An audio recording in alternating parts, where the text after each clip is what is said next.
Hill made his first public appearance today since losing a close primary election back in July. Hill appeared in federal court, the target of a lawsuit filed by the brother of the man that Hill defeated for election back in 2004. Fox 5's Doug Evans is following the trial and joins us now from federal court with details. Doug? Well, Russ, I've been covering Sheriff Hill for years. I haven't been able to reach him, haven't seen him since he lost that very controversial, very close primary runoff race back in August. Today was the first time that I have seen him since then. He doesn't return phone calls either. He is in court today because he is being sued.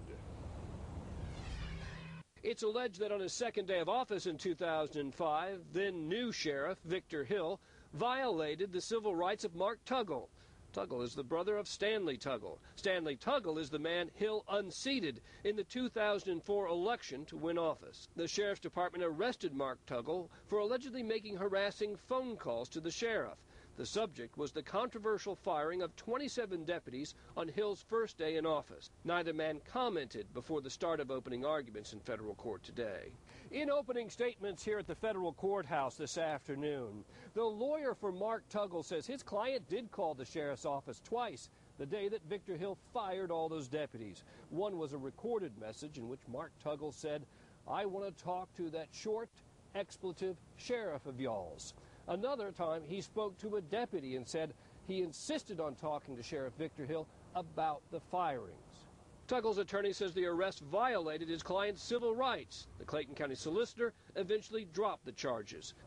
The lawyer for Victor Hill in his opening arguments today told the jurors that this isn't about First Amendment.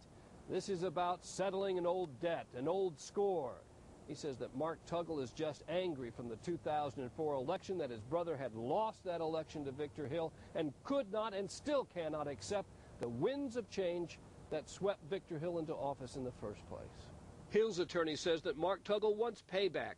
Many of the deputies that Hill fired were in court supporting Tuggle today. A federal judge in 2005 forced Hill to rehire them. You cannot abuse people's rights, and you cannot abuse the federal system, and you cannot abuse the Constitution in which this country is built.